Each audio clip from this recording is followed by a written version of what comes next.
ወደሱ ቀረበ። ወጣቶች ለሁሉም ጊዜ ያለውና በዚህ አቅጣጫ ዝማሬ ይታያልና ቅዱስ ጳውሎስ እንደተናገረው ለሁሉም ጊዜ ያለው ብሏል። ለመዘመርም ለማጨብጨብም እልል ለማለትም ለማልቀስም ጊዜ ያስፈልጋል። ስለዚህ ቤተክርስቲያናችን አንዲት መድረክ ነው ያላት እንጂ ሌላ መድረክ የላትም። ይህንን ለበዓል ጸጥታ ልታስከብሩ ህዝቡን እንድታሰናግዱ የተመደባችሁ ባጅ የተሰጣችሁ ወጣቶችና የደብሩ ጥበቆች ይህንን አንዴ ጸጥ አድርጉልን። ሁላችንም ጸጥ ብለን ከዚህ የሚተላለፈውን ቃል ብቻ መስማት ያለብን። ቤተክርስቲያናችን አንዲት ነች፣ አንዲት ድምፅ ነው ያላት። እስካሁን ዘምረናል፣ እስካሁን አጨብጭበናል፣ እስካሁን እልል ብለናል። እግዚአብሔር አምላክ ዝማሬያችን ይቀበልልን። ይልቁንም በዚህ ሰዓት ደግሞ ቢቻል እልል የምንልበት የምናጨበጭብበት ሰዓት ሳይሆን እግዚአብሔር ቢያድልን እንደ ራኤል እንባችን እያፈሰስን በታቦቱ ፊት መርጨት የሚገባን ወቅት ነው ወገኖች። ደስ ያለ ሰው ቢኖር እሱ ይዘምር ነው ያለው። ምን ያለ ሰው ቢኖር? ደስ ያለ ሰው ቢኖር። ስለዚህ አሁን የምንደሰትበት ጊዜ አይደለም ወገኖች፣ በሐዘን ላይ ያለነው። ስለዚህ ሐዘናችን እግዚአብሔር አምላክ እንዲያርቅልን ይሄው እየሰማን ነው። የእርስ በርስ ጦርነት ከትናንት ጀምሮ እንደ አዲስ ተጀመረ የተባለበት ሰዓት ነው። የሰው ልጅ ሰላምን ያልፈለገበት ሰዓት፣ የሰው ልጅ በጥይት ሊያልቅ የተዘጋጀበት ሰዓት ላይ የእርስ በርስ ጦርነት ማንም ጠላት ሳይመጣብ ማንም አዋጊ ሳይመጣብ ዳግመኛ አስክሬን ልንቆጥር ነው። ዳግመኛ ቁስለኛ ልንቆጥር ነው። ታዲያ ይሄ ነው እንደሌለ የሚያሰኘው። አሁንም ይሄ ድምፅ አይሰማም ማለት ነው። ጸጥታ የለም። እባካችሁ አሁን የምታጨበጭቡ ሰዎች እባካችሁ እያጨበጨብን አንለቅ። እባካችሁ ጥበቆች አሁንም ጸጥ አድርጉልን። ይሄ ድምፅ የሚሰማችሁ የአካባቢ ወጣቶች ብሎም የሰንበት ትምህርት ቤት አባላቶች፣ ከዚህ ምድብ ውጭ የሆናችሁ አገልጋዮች ካላችሁ እባካችሁ ጸጥ አድርጉልን። ይሄ ሌላ ዓላማ ይዞ የመጣ ሰው ነው። ሌላ ዓላማ፣ ሌላ ተልእኮ የመጣንበትን ዓላማ ይዘን እንዳንሄድ አንዳንዴ ሰይጣን መልኩን ቀይሮ ይመጣል። መንፈሳዊ መስሎ ነጠላ ለብሶ ከበሮ ይዞ እያጨበጨበ ይመጣል። ከእግዚአብሔር ቃል ሊያርቀን ይፈልጋል። ስለዚህ እባካችሁ አሁንም ከዚህ በኋላ መናገር አልፈልግም። ነገር ግን የሚማረው ሰው መታወክ የለበትም። እግዚአብሔር የሰላም አምላክ እንጂ የውከት አምላክ አይደለም። በቅዱሳን አብያተ ክርስቲያናት ሁሉ እንዲሁ ነው አለ ብርሃናት ዓለም ቅዱስ ጳውሎስ በአንደኛ ቆሮንቶስ ምዕራፍ 14 ቁጥር 33 እግዚአብሔር የሰላም አምላክ እንጂ የውከት አምላክ አይደለም። በቅዱሳን አብያተ ክርስቲያናት ሁሉ እንዲሁ ነው አለ። ቤተ ክርስቲያን የውከት አይደለችም። ቤተ ክርስቲያን የጫጫታ ስፍራ አይደለችም። ለሁሉም ቦታ አለ። ስለዚህ ምእመናን፣ ይሄን የምታዳምጡ ምእመናን እናንተን የሚመለከታችኋልና አቁም በሉት። ይሄ ሌላ ዓላማ ይዞ የመጣ ነው። እሺ፣ እንደ እግዚአብሔር ፍቃድ ለተወሰነ ደቂቃ አብረን እንማራለን። እንዴት አደራችሁ? ጥቂት ሰው ያደረው መሰለኝ። እንዴት አደራችሁ? ይሄ ድምፅ የኢያሪኮን ግንብ አያፈርስም። ቋጠሯችን ባይፈታም፣ ታሪካችን ባይቀየርም፣ ሐሳባችን ባይሳካም ማታ ከተኛንበት ያነቃን ማን ነው?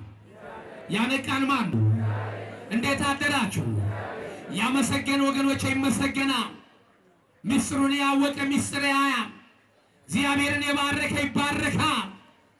ለእግዚአብሔር እልልታውን የሰጠ ምስጉን ነው እንደተባለ ሁሉ አንደበታችን ይቀደሳል። ስለዚህ ወገኖቼ ከሞቱት መሃል ሳይደባልቀን፣ ከአልጋ ቁራኛ ሳይደባልቀን፣ ከስደተኞች ሳይደባልቀን፣ በምሕረቱ በይቅርታው ሳይገባን፣ እንደ ኃጢአት እንደ በደላችን ብዛት ሳይመለከት ይኸው ለዛሬ ቀን እንደማብቅቶናል። ስለዚህ ባለችን ውስን ደቂቃ የእግዚአብሔርን ቃል እንነጋገራለን። ልታነጻኝ ትችላለህን? ርዕሳችን ነው። ልታነጻኝ ትወዳለህን? ይህን የተናገረው ሕዝብ የራቀው ሕዝብ የሸሸው በሰው ዘንድ የተጠላ አንድ በሽተኛ እንዳያለን ዛሬ በዚህ ስፍራ ላይ በቅዳሴው ሰዓት የተነበበልን ወንጌል ነው። ወንጌል የማቴዎስ ወንጌል ምዕራፍ 8 ከቁጥር 1 እስከ ፍጻሜው አተታው ብዙ ነው። በዚህ ወንጌል ላይ ስናይ ለምጻም ሰው እናያለን። ስለ ልጁ መድኃኒት ያጣ የተጨነቀ መቶ አለቃውን እናያለን። አይነ ስውር እናያለን፣ አይን ያልነበረው። በዚህ መጽሐፍ ቅዱስ ውስጥ የጴጥሮስን አማት እናያለን። በዚህ መጽሐፍ ቅዱስ ውስጥ ሐዋርያቶች መርከቧ በተናወጠች ጊዜ የሚያረጋጋቸው ያጡትን እናያለን። አተታው ረዥም ነው። ነገር ግን ይሄን ሁሉ ለመዳሰስ ይሄን ሁሉ ለማስተማር ጊዜው ሰዓቱ አመቺ ስላልሆነ እችን ብቻ የመነሻችን ብቻ ተነጋግረን ትምህርታችንን እንጠቀልላለን። ስለዚህ ወገኖች እንደ እግዚአብሔር ፍቃድ ሁላችንም በጽሞና ሆናችሁ ከዚህ የሚተላለፈውን ቃል ብቻ እንሰማለን። ጌታችን መድኃኒታችን ኢየሱስ ክርስቶስ ከተራራ በወረደ ጊዜ ይላል። ከየት በወረደ ጊዜ? ከተራራ በወረደ ጊዜ ብዙ ሕዝብ ተከተሉት ይላል። ማን ከተራራ በወረደ ጊዜ? ጌታችን መድኃኒታችን ኢየሱስ ክርስቶስ ከተራራ በወረደ ጊዜ። ለዚህ ነው ዛሬ ታቦተ ሕጉ ከመንበሩ በወረደ ጊዜ የቃል ኪዳን ማደሪያው የቃል ኪዳን ጽላቱ ከዙፋኑ ከመንበሩ በወረደ ጊዜ ብዙ ሕዝብ ከኋላው የምንከተለው ያለ ምክንያት አይደለም። የቃል ኪዳኑ ባለቤት ማን ነው? የታቦቱ ባለቤት ማን ነው? በታቦቱ ላይ የማን ስም አለበት? የእግዚአብሔር ስም አለበት። ስለዚህ ነው የቃል ኪዳን ታቦቱ ከመንበሩ በወረደ ጊዜ ካህናት፣ ዲያቆናት፣ ምዕመናን አጅበነው የምንሄደው ያለ ምክንያት አይደለም። ጌታችን መድኃኒታችን ኢየሱስ ክርስቶስ ከተራራ በወረደ ጊዜ ብዙ ሕዝብ ይከተለው ነበር ይላል። ቁጥሩ ይሄ ነው የማይባል ይከተለው ነበር። ለአንድ ለምጻም ሰው ወደ እሱ ቀረበ ይላል። ከሚከተሉት መካከል አሁን የቃል ኪዳን ታቦቱን አጅበን እልል እያልን እየዘመርን ባከበርነው ሰዓት በመካከላችን ደግሞ ብዙ የሚያለቅሱ ሰዎች ከታቦቱ ኋላ ነበሩ። አልያም በገረገራው አሉ ማለት ይቻላል። ስለምን ቢባል ለዚህ ጊዜ ነቢይነት አያስፈልግም። ዘመኑ ሰው የሚያለቅስበት ስለሆነ፣ ዘመኑ የተጨነቅንበት ዘመን ስለሆነ፣ በየቤታችን ብዙ ቋጠሮ ስላለ ያልተፈታልን ቋጠሮ ብዙ ታሪካችን ስለተበላሽ በቃል ኪዳን ታቦት ፊት እናለቅሳለን። ይሄ ለምጻም ሰው ለጌታ ቀረበ ይላል። ለምጻም በዘመኑ ለምጻም ሰው በሰው ፊት መቅረብ አይችልም። ለምጽ የኃጢአት ምልክት ነው። ለምጽ የበደል ምልክት ነው። ወገኖች ሰዎች ይጸየፋል፣ ሰዎች ይሸሹታል። ይሄን ለምጻም ሰው እንደ ኃጢአት እንደ በደለኛ አድርገው ቆጥረውታል። ስለዚህ ይሄን ሰው ሸሹት ይላል። ሸሹት። ጌታችን መድኃኒታችን ኢየሱስ ክርስቶስ ግን ይሄ ለምጻም ሰው ወደ እሱ ቀረበ። መቅረብ ብቻ አይደለም፣ እየሰገደ ይላል። እየሰገደ በቃል ኪዳን ታቦት ፊት መስገድ እንዳለብን አንድም የሚያጠይቀን ይሄ ነው። ብዙ ሕዝብ ተከተለዋል። ነገር ግን በሽተኛው ሕመምተኛው ለምጻም ሰው መጣ ይላል። ዛሬም ወገኖቼ ያልታመመ ማነው በመካከላችን ያለው? ማነው ጤነኛ? ለምጽ ያልመታው ማን ነው? የኃጢአት ለምጽ፣ የበደል ለምጽ፣ የዘረኝነት ለምጽ፣ የሌብነት ለምጽ ወገኖቼ በክፋት ለምጽ ተመተና፣ በተንኮል ለምጽ ተመተና። ለዚህ ነው እግዚአብሔር ጩኸታችን አልሰማ ያለ። ለዚህ ነው እግዚአብሔር መስዋዕታችን አልቀበል ያለ። መስዋዕታችን ቢቀበልማ ጩኸታችን ቢሰማንማ በኢትዮጵያ ውስጥ ሰላም፣ ፍቅር ይሰፍን ነበር። መቼ እርስ በርስ እንገዳደል ነበር። መቼ እርስ በርሳችን አንዱ አንዱን ይገል ነበር። መቼ እርስ በርሳችን ምቀኛ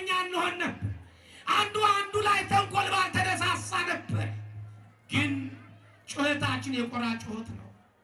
ቁመታችን እንደ ድንጋይ ነው። ጩኸታችን እንደ ቁራ ጩኸቶች። መደማመጥ አቅቶናል። ወላጅ ከወላጅ ሰላም የለም። ባል ከሚስት ሰላም የለም። ጎረቤት ከጎረቤት ሰላም የለም። ምዕራት ከምዕራት ሰላም የለም። አገልጋይ ከአገልጋይ ሰላም የለም። ለምን ይሆን? ለምንድን ነው ሰላም እንደ ሰማይ የራቀ? ወደ እግዚአብሔር ባለመመለሳችን ብቻ ነው። ሌላ ምንም አይደለም። የእግዚአብሔር ሰላም የራቀ ወጥቶ መግባት ስጋት የሆነብን የኃጢአት ምልክታችን። እኛ ኃጢአተኛ ስለሆነ የገዛ ኃጢአታችን እንድንሰጋ ያደረገናል። የገዛ ኃጢአታችን ፈሪዎች ያደረገ፣ የገዛ ኃጢአታችን ስደተኞች ያደረገ። በኃጢአት መመታት ይሄ ነው መጨረሻ። ወገኖች ልታነጻኝ ትወዳለህ አለው። ይህ በሽተኛ ወደ እሱ ቀረበ። በዚህ ሰዓት ወገኖቼ በቤታችን የምንቀመጥበት ወቅት አይደለም። በዚህ ሰዓት ወገኖቼ አላስፈላጊ ስፍራ የምንሰበሰብበት አይደለም። ጊዜው ዘመኑ አልቋል። ወደ እግዚአብሔር ቤት የምንሰበሰብበት ሰዓት ነው። ወደ እግዚአብሔር መቅረብ የምንችልበት ሰዓት፣ መፈወስ ወደሚችለው፣ ማዳን ወደሚችለው፣ ይቅር ባይ ወደሚያደርገን ክርስቶስ ልንመጣ የሚገባበት ሰዓት። ይሄ በሽተኛ ሕዝብ ጠላኝ፣ ወገን ጠላኝ፣ ዘመዶቼ ያሸሹኝ፣ አራቁኝ ብሎ በቤቱ አልተቀመጠም። የነበረውን ጥላቻ፣ የነበረውን የሰው ጣት መቀስ ማሽሟጠጡን ትቶ ያንን ሁሉ አሸንፎ ማዳን ወደሚችለው፣ ይቅርታ ወደሚሰጠው ወደ አባቱ ወደ መድኃኔዓለም መጣ ይላል። እግዚአብሔር አምላክ እኛንም ሊፈውሰን ይምጣልን ወገኖቼ። እሱ ይምጣልን ወገኖቼ። ሰላሙን ከአርያም ይላክልን፣ ፈውሱን ከአርያም ይላክልን። ታመናል።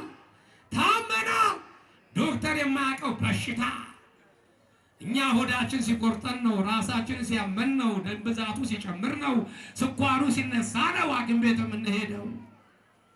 ግን ወደ ዶክተር የማያገኘው ኤክስሬ የማይነሱት በሽታ ነቀርሳ የተባለ ዘረኝነት፣ ጎጠኝነት ተዋህዶና ይልቁንም በቤተ ክርስቲያናችን ይልቁንም መስዋዕት በምናቀርብ በእኛ ለእግዚአብሔር ቅርብ ነን የምንል እኛ፣ መስቀሉን የጨበጥነው እኛ፣ ዘረኝነት የምናራምድ በለምጽ የተመታ፣ በጎጠኝነት የተመታ፣ በጎሳ የተመታ እግዚአብሔር ታዲያ ቤቱ ላይ እንዴት ሞገሱን ያምጣ? እግዚአብሔር በማደሪያው ላይ አድሮ እንዴት ይቅርታ ያድርግ? ወገኖች እባካችሁ አይጠቅም። እዚህ ጋ ቆመን ክፉ እንቃወማለን። እኛ ግን ከዛ ከተንኮል አልወጣንም። መናገርና መሆን ይለያል። ሆኖ መገኘት ያስፈልጋል ወገኖች። ይሄ ለምጻም ሰው ቀረበ። ልታነጻኝ ትችላለህ አለ ጌታችን ኢየሱስ ክርስቶስ። ፈልጎት የሚመጣ ኃጢአቱን እያወቀ ኃጢአቱን እያሰበ ራሱን እየደቅ ዝቅ ብሎ የሚመጣውን እግዚአብሔር ማክበር ይችላልና እወዳለሁ ንጻ አለው። እወዳለሁ ንጻ፣ እጁንም ዘርግቶ ዳሰሰው ይላል። በቃል ብቻ ንጻ ማለት ይችል ነበር። ምታት እንዳይመስላችሁ አይሁዶች ከሳሾች ነበሩ በዘመኑ። ዛሬ ብዙ ከሳሾች አሉ። ምን ተነገረ ምን ተባለ ብለው ነገር የሚፈልጓል። አይሁድ ከሳሽ መክሰስ አያዋጥ ወገኖች። መስማት የሚገባን የእግዚአብሔርን ቃል እንጂ ክፉ ነገር ይዘና እንሄድባካችሁ። እንዲዳሰሰው ለመነው። ልታነጻኝ ትችላለን እያለ ሰገደለት። ምን አለለት? ሰገደለት። ወገኖቼ ዛሬም በቃል ኪዳን ታቦት ፊት ጌታ ሆይ ከኃጢአቴ ማንጻት ትችላለህ እያልን የምንወድቀው ያለ ምክንያት አይደለም። ከበደሌ አንጻኝ ብለን የምንበረከት ወደን አይደለም። ከወደኩበት አንሳኝ ብለን የምንሰደው ያለ ምክንያት አይደለም። ዛሬ ወንድሞቻችን በባዶ ያሉት እነዛ ስም አይጠሬ መስገዳይ ለክርስቶስ ለቃል ኪዳን ታቦት ስንሰግድ ለምን ሰገዳችሁ ይላሉ። ነገር ግን መጽሐፍ ቅዱስን አላዩትም እንዳንል በእነሱ እጅ ያለው መጽሐፍ ቅዱስ የሚናገር ይህ ለምጻም ሰው ሰገደ ይላል። እኛም የምንሰግደው ለካህኑ አይደለም፣ ለቃል ኪዳን ታቦቱ ለክብሩ ለስሙ ለእሱ ነው የምንሰግድለት ወገኖች። ማደሪያ ወደ ሆነው የእግዚአብሔር መነጋገሪያ ዙፋን ወደ ሆነው እንሰግዳለን። ለዚህ እኮ ነው ቅዱስ ዳዊት ወደ ማደሪያው ገብቼ ልስገድ ለእግዚአብሔር ምስጋና ላቅርብ ስለ ስሙ ክብር። ወደ ማደሪያው ወደ ምን ገብቼ ወደ ማደሪያው ገብቼ ልስገድ አለ። ወደ ማደሪያው ወደ መነጋገሪያው ለቃሉ ለክብሩ ልንበርከክ አለ። ለዚህ ነው የምንበረከከው። አልተሳሳት ወገኖች። ስግደትን የሚጠላ አክብሮትን የሚጠላ ሰይጣን ነው። እኛ ግን ህመማችንን እናውቀዋለን፣ በሽታችንን እናውቀዋለን፣ ጉድለታችንን እናውቀዋለን። ጉድለትን የሚሞላ ታሪክን የሚቀይር የጎበጡትን ማቅናት የሚችል ወደ መድኃኔዓለም ጎንበስ ብለን ሰግደን ተባርከን የጎደለው ሞልቶልን ታሪካችን ተቀይሮልን ዳግም ቆመን እልል ብለን በክብሩ መባውን እናስገባለን። እውነት ወይስ ውሸት? እውነት ወይስ ውሸት? ስለዚህ እግዚአብሔር አምላክ አሁንም የምንበረከክበትን ልብ ይስጠን። እግዚአብሔር ይሄ ለምጻም ሰው ወደሱ ቀረበ። ልታነጻኝ ትችላለህ እያለ ሰገደለት። እጁንም ዘርግቶ ዳሰሰው ይላል። ዳሰሰው ወዳለው ነፃ አለው። ወዲያውኑ ከለምጹ ነፃ ይላል። ከምኑ ነፃ? ከለምጹ ነፃ። ወገኖች ዛሬም ቤተ ክርስቲያን መጥተን የምንሰግደው በዚህች ቅድስት ቤተ ክርስቲያን የምንበረከከው በውስጧ የክርስቶስ ሥጋውና ደሙ ስላለ ከኃጢአት የሚያነጻን ከበደል የሚያነጻን ሥጋውና ደሙ ነው። እኛም ዛሬ መጥተን በዚህ ቦታ ላይ ልንሰግድ ይገባል። ከኃጢአት አንጻኝ እንበለው፣ መድኃኒት ሁነኝ እንበለው። ከኃጢአት የሚያነጻ ከዘረኝነት የሚያወጣ ከጎጠኝነት የሚያወጣ ከጥላቻ የሚያወጣ ከክፋት የሚያወጣ አንድ መድኃኒት አለ። እሱም በቀራንዮ የተቆረሰው ሥጋውና ደሙ ነው። ይህን ስንቀበል ነው መንጻት የምንችለው። ይህን ስንበላ ስንጠጣ ነው ከበደል የምንፈወሰው፣ ከዘረኝነት ጎጠኝነት የምንወጣው። ወገኖች ይህችን ቤተ ክርስቲያን ነው ሰርታችሁ አንጻችሁ በተራራ የምትመሰለው ቤተ ክርስቲያን ጌታችን ኢየሱስ ክርስቶስ የተገለጸባት አፉን ከፍቶ የሰበከባት የተራሯ ምሳሌ ይህችን ቤተ ክርስቲያን ደከመን ሰለቸን ሳትሆን ማንም ሊሰራ የማይችለው ነገር ግን ከእያንዳንዳችሁ መቀነት ተፈታ እንድትሰራ ስለፈለገ መድኃኔዓለም እንጂ በኮተቤ ወይ በአዲስ አበባ እችን ቤተ ክርስቲያን የሚሰራ ጠፍቶ ነው? አልጠፋም። ወይ ይሄ ቤተ ክርስቲያን ከተመሰረተ ገና 3 ዓመቱ ሆኖ ሰው ሳያውቀው ቀርቶ ነው? አይደለም። ብዙ ሰዎች ነበሩ፣ ብዙ ባለአባቶች ነበሩ፣ ብዙ ባለሀብቶች ነበሩ። ግን እግዚአብሔር ዓይንን ካላባራ፣ እግዚአብሔር እጅን እንዲዘረጋ ካላደረገ ገንዘብ ቢኖርም ወደ እግዚአብሔር ቤት መምጣት አይቻልም። እግዚአብሔር ግን ምክንያት ነበሩ። የቀደሙት አባቶቻችን ከንፈራቸውን እንደመጠጡ እንዳዘኑ የቅዱስ ዑራኤል በቆርቆሮ ቤት መቀመጥ ቤቱ ዝናብ እያነባበት እያንጠባጠበ መጨረሻ ላይ መስራት ያቅታቸው ሰንበት ትምህርት ቤት የራሳቸውን ቤት እስከ መልቀቅ ደርሰው የአባታችን የመልአኩ ቤት ከሚፈስ ቤታችን እንልቀቅ ብለው ቤታቸውን እስከ መስጠት ደርሰው በዛች ለብዙ ዘመናት ሲቆጥሩ የነበረ ብዙዎቻችን ግን ልታነጻኝ ትችላለህ እያለ እንማጸን ነበረ። በዛች ቆርቆሮ ቤት ከኃጢአት አውጣኝ፣ ከከበደኝ መከራ አውጣኝ እንላለን። መልአኩ ቅዱስ ዑራኤል ግን እዛ ቤት ሆኖ ግን አሁንም መፍትሄ ይሰጥ ነበረ። ድህነት ለሚገባው ያድን ነበረ።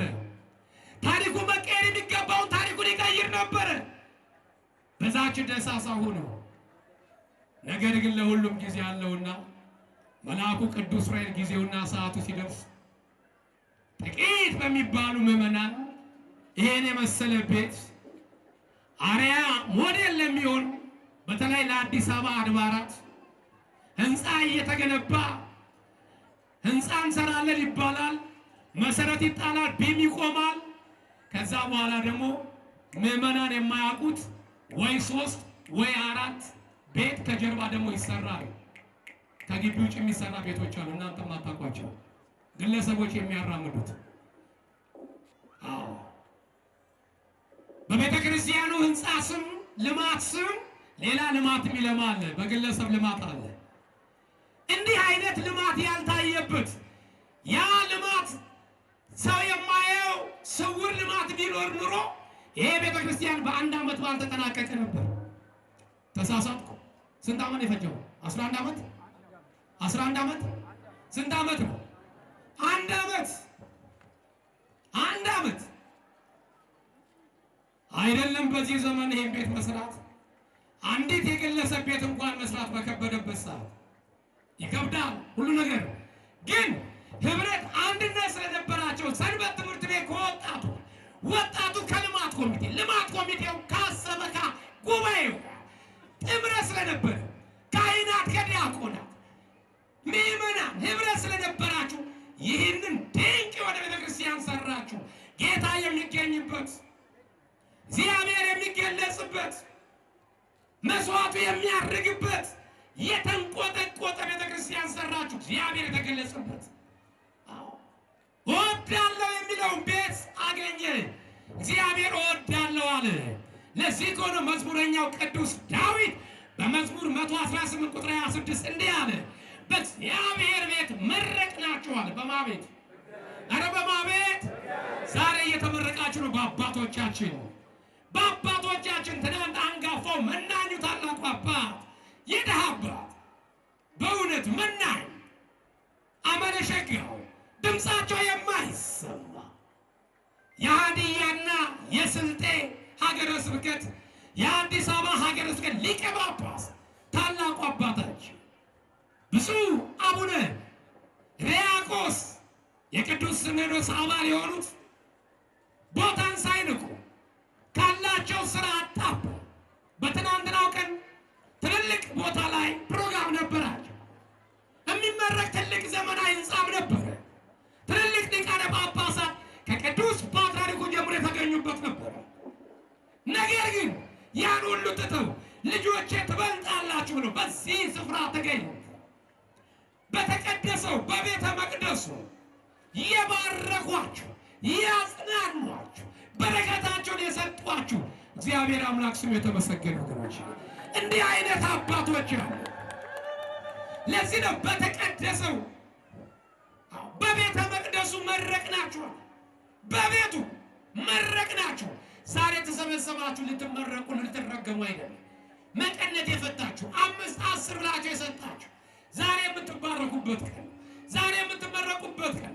ትናንት ከምርቃቱ ያልተሳተፋችሁ፣ ትናንት ያልተባረካችሁ፣ ትናንት ከብፁዕ አባታችን ቡራኬ ያልተቀበላችሁ፣ ዛሬ ደግሞ እግዚአብሔር መላካችሁ አባቶቻችን የምትባረኩበት የምትመረቁበት ታሪካችሁ የሚቀየርበት ጓዳችሁ በበረከት የሚረሰርስበት ታላቅ ቀን ዛሬ ታላቅ። ስለዚህ ወገኖች በዛሬ ቀን የተሰበሰብነው ያለ ምክንያት አይደለም። ልታነጻኝ ትችላለህ፣ ልታነጻኝ ትችላለህ። ይሄን ያለው ይሄ መጻጉዕ በሽተኛ ነው። በዚህ መጽሐፍ ቅዱስ የምናየው እንደገና አንድ በልጁ ምክንያት ሰላም ያጣ ሰው እናያለን። በልጁ ምክንያት ሰላም ያጣ 100 አለቃ ልጁን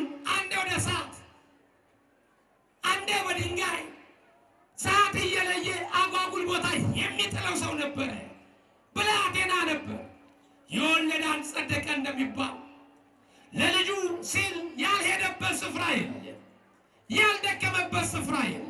ወገኖቼ ብዙ አትድከሙ።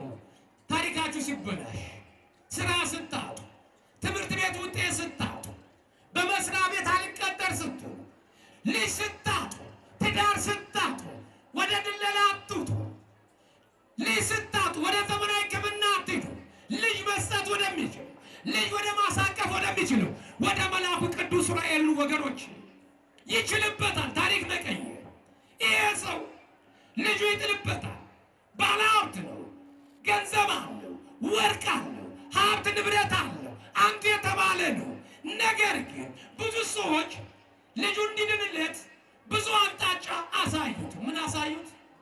ብዙ አቅጣጫ አሳዩት፣ ጠቆሙት። እዚህ ቦታ እኮ ብትወስደው ልጅ ይድናል፣ እዚህ ቦታ እኮ ብትወስደው ልጅ ይፈወሳል፣ እዚህ ቦታ እኮ ብትወስደው ልጅ ወደ ቀደመው ጤናው ይመለሳል እያሉ መከሩት፣ ዘከሩት። እሱ ግን ቆም ብሎ ማሰብ ነበረበት። ክርስቲያን ዝም ብሎ የሚነዳ መሆን የለበትም። ያም የሚነዳችሁ መሆን የለበትም። ወገኖቼ ብልውኑ በተለይ በዚህ ዘመን አደራችሁን እርግብ አትሁኑ። እኛም አደነዘዝናቸው እንደ እርግብ የዋሆች ሁኑ እያልን ከየዋህም አልፋችሁ በግ ሆናችሁ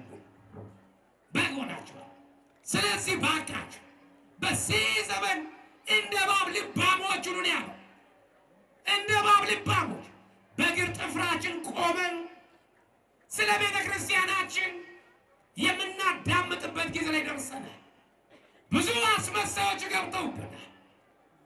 ብዙ አስመሳዮች እንፈውሳለን የሚሉ ብዙ ሰዎች አሉ። በተለያየ ስፍራ ላይ የራሳቸውን ኔትወርክ የዘረጉ።